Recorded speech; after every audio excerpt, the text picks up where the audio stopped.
Autism and police interactions. 7 things I wish police knew about autism. So here's the headlines. A 10-year-old autistic child is arrested. A 15-year-old autistic tackled to the ground by police. A 29-year-old autistic shot and killed during a meltdown.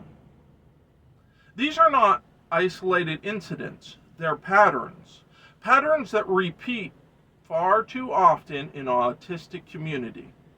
So let's talk about that. Hi, I'm the Independent Autistic, and on this channel we empower adult autistics to independence on their own terms. That includes helping you understand the systems around us and helping the systems understand us. Today I want to share 7 things I wish police knew about autism, not just for our safety, but for our dignity and humanity.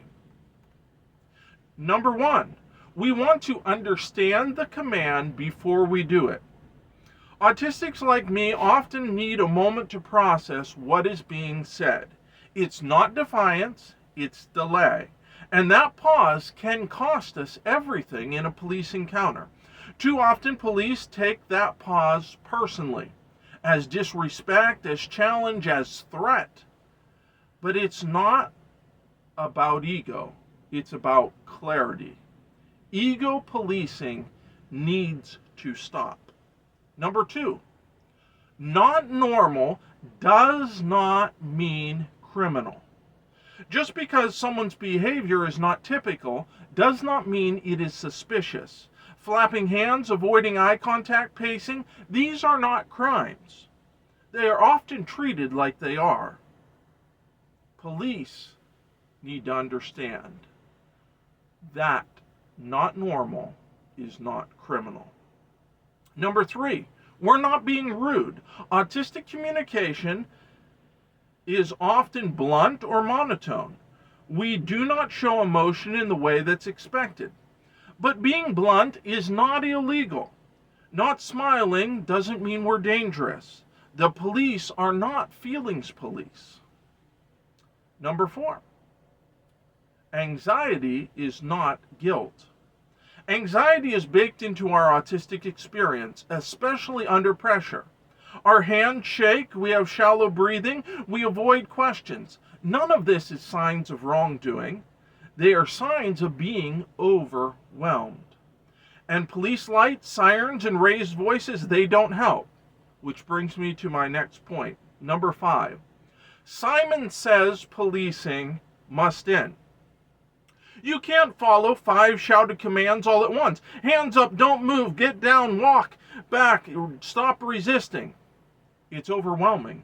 It's confusing.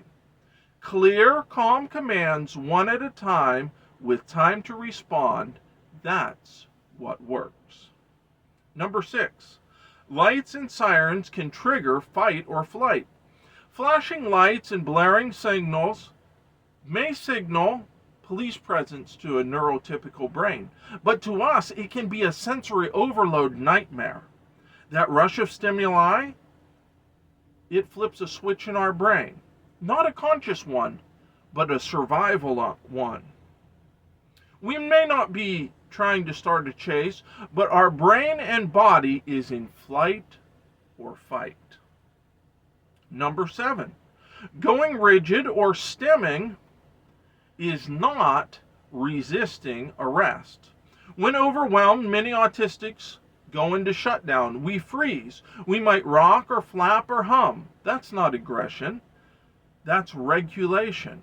But too often police mistake it for defiance or even drug use. And that misunderstanding can quickly turn deadly. If you're watching this as an autistic person, know that you're not alone and your life is worth protecting.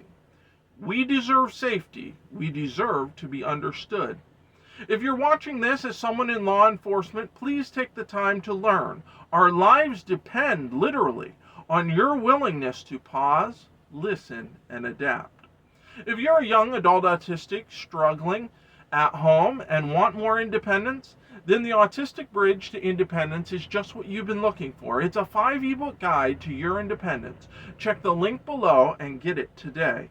This is the Independent Autistic, reminding you, you were born different to make a difference. And if this video made a difference for you, like, comment, and subscribe. Thank you.